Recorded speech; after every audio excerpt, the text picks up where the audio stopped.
So this is Steve, and I'm here with Representative Espich. The Gaming Study Committee kind of wrapped up its formal sessions this week. Right. What were your feelings after the wrap-up and kind of looking at the preliminary report? Number one, we did get a lot of good data in terms, in particular, how competition from other states will affect our Indiana gambling business, if you will. And I've never been a particular gambling proponent, but it is our third largest source of revenue as a state, and we really kind of need to protect those jobs and that money. Otherwise, we'll all have to pay more taxes somewhere else.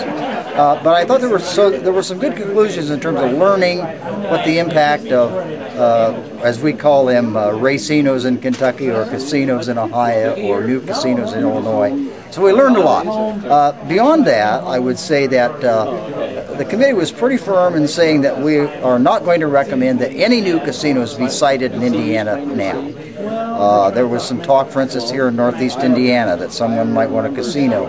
Well, the committee says we do not favor the location of a new casino anywhere in the state of Indiana. The other thing the committee said, sort of along that line, was that we are not going to support a preliminary referendum on the question of should we have a casino in Fort Wayne, because some had proposed that there be a preliminary referendum. Historically, in Indiana, before a casino was located anywhere, a riverboat, the county, the whole county, everyone in that county does get to vote on that question before it is cited. And I'm sure that would be the case in the future, should a casino be located anywhere. But we're not going to be about the monkey business of having a preliminary vote, so that was the most important part of it. Do you anticipate any bills in the session that's coming up? Not necessarily this one, but there will probably be legislation doing some of those kinds of things. One of the other problems that we've discovered is that the racinos, that's the horse tracks in Anderson and Shelbyville, actually have a higher tax burden than the other casinos that we have in the state. There may be some action to help them a little bit with a little tax relief.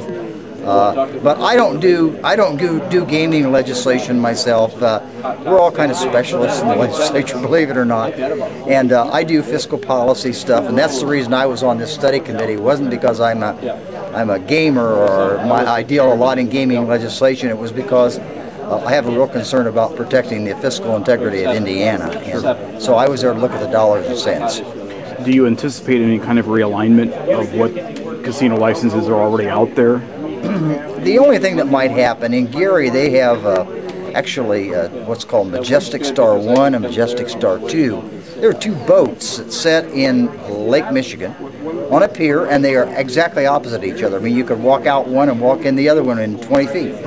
And the owner of those two licenses or two boats would like to combine them and perhaps make a land-based casino inland a little bit and get rid of the one license and the two boats that are failing as they set. So I wouldn't be surprised to see something like that discussed, maybe even approved. Do you think that opens up a can of worms when you give one casino the ability to transfer into a land base? Sure. Yeah. It opens up a can of worms. Sure. I mean, the unfortunate part about regulated industries, whether they be liquor, cigarettes, gaming, you name it, is that you establish the ground rules and then you can't change them without stepping on someone's toes or causing trouble. And so yes, it will. But I think one of the things we may do to fix that is that there was talk about a fee. So if a casino, a boat, wanted to come inland and build a land-based casino, they would have to pay a hefty price licensing fee to the state of Indiana, which we could use to help avoid taxation for other folks. And that would sort of be their penalty, if you will, for that privilege. Well, tonight we were talking about property tax caps. Any final words on that? Just important that we put them in the Constitution. You know, we've tried year after year to control property taxes, which have been hurting people too long. And if we don't get a fix in the Constitution, we'll never be out of trouble. Sure. Property taxpayers will always suffer the threat of huge tax growth, and so we need to put them in the Constitution. Representative Jeff Espich, we thank you for your time. Thank you, Steve. Good to be with you.